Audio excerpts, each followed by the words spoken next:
Good evening, everyone. I'm Laura Ingraham. This is the Ingraham Angle. Thank you, as always, for joining us.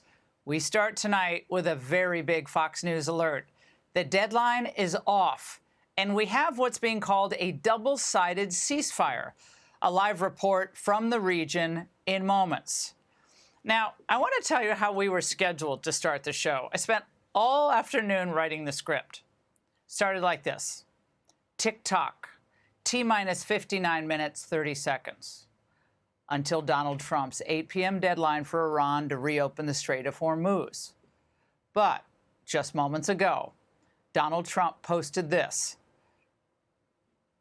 And it's the entire Truth Social post where essentially he says, based on conversations with Prime Minister Shehbaz Sharif and Field Marshal Asim Munir of Pakistan, and wherein they requested that I hold off the destructive force being sent tonight to Iran. And it continues to go on. And I just got off the phone with President Trump. And I will say this. We'll read the whole post later. I literally just had to rewrite the whole show. He was extremely serious in my conversation with him just now. And he was also cautiously but seriously optimistic. He told me that the negotiations are and were incredibly complex. He does not want them jeopardized. There still needs to be an announced agreement. And, of course, we all know in this part of the world, anything can happen. But it sure looks like Iran blinked. So, again, the Truth Social post, now I will read it. Based on conversation with Prime Minister Shehbaz Sharif and the Field Marshal Asim Munir of Pakistan, and wherein they requested that I hold off on the destructive force being sent tonight to Iran, and subject to the Islamic Republic of Iran agreeing to the complete, immediate, and safe opening of the Strait of Hormuz, that's key, I agreed to suspend the bombing and the attack of Iran for a period of 2 weeks. This will be a double-sided ceasefire. The reason for doing so is that we have already met and exceeded all military objectives and are very far along with a definitive agreement concerning long-term peace with Iran and peace in the Middle East. So he goes on to say, we received a 10-point proposal from Iran and believe it is a workable one on which to negotiate. Almost all of the various points of past contention have now been agreed to between the U.S. and Iran, but a 2-week period will allow the agreement to be finalized and consummated. On behalf of the United States of America as president and also representing the countries of the Middle East, it is an honor, he wrote, to have this long-term problem close to a resolution. And our favorite, thank you for your attention to this matter.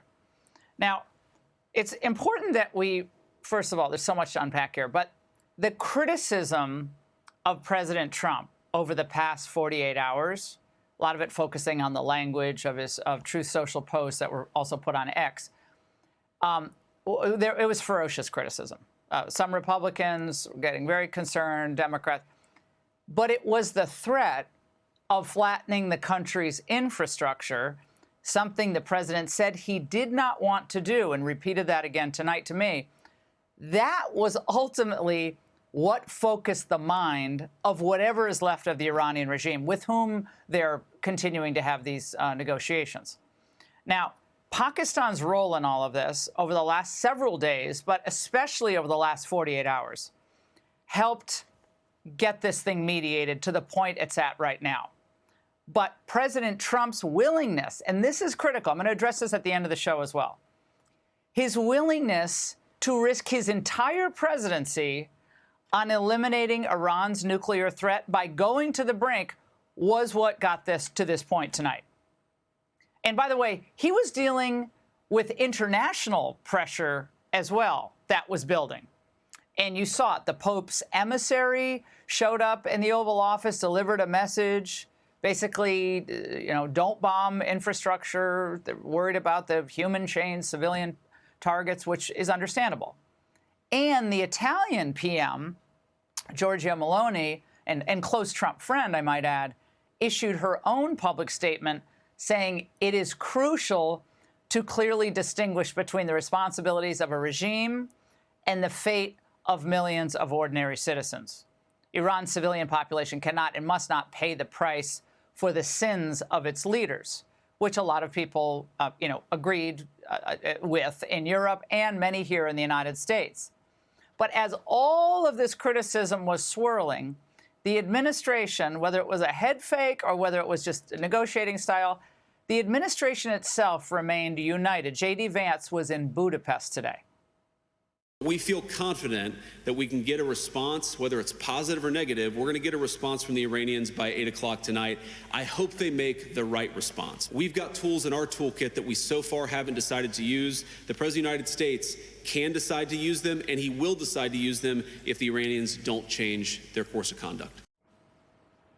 And as the deadline loomed all day long, U.S. and Israeli forces, again, this was part of it, continued to pound Iranian targets, including the critical real estate of Kharg Island, out of which, 90% of Iranian oil is shipped.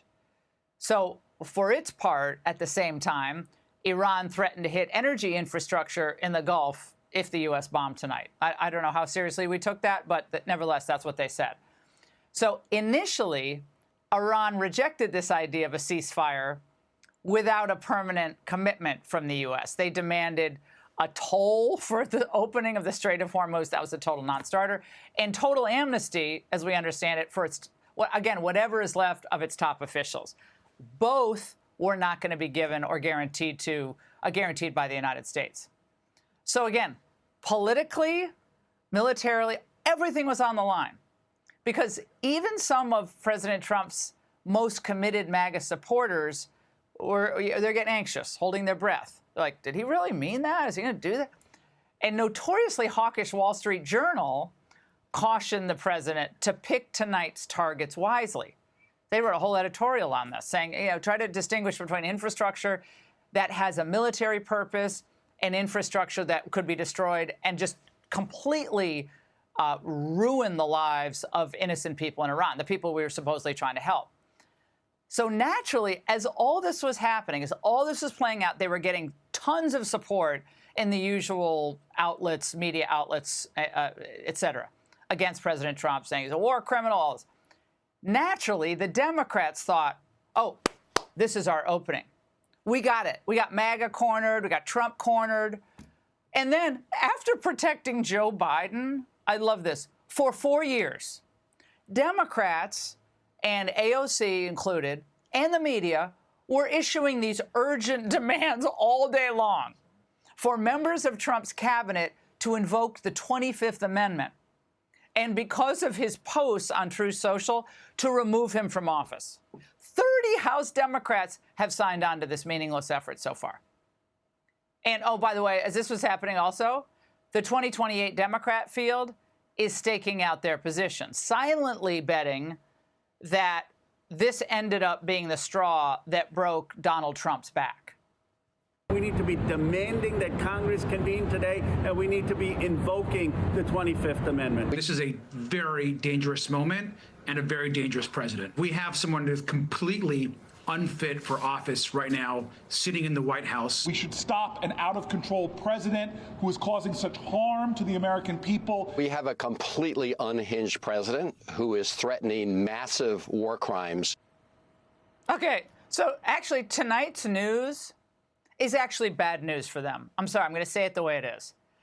They always underestimate Trump. And as for 2028 Van Halen, who we just saw, he has the charisma of a mollusk. So we were at the precipice here. We had to rewrite the script. Donald Trump continues to rewrite the political script. Democrats believe they finally had Trump and the entire MAGA movement in a box. But once again, the last laugh will be on them. Hey, Sean Hannity here. Hey, click here to subscribe to Fox News YouTube page and catch our hottest interviews and most compelling analysis. You will not get it anywhere else.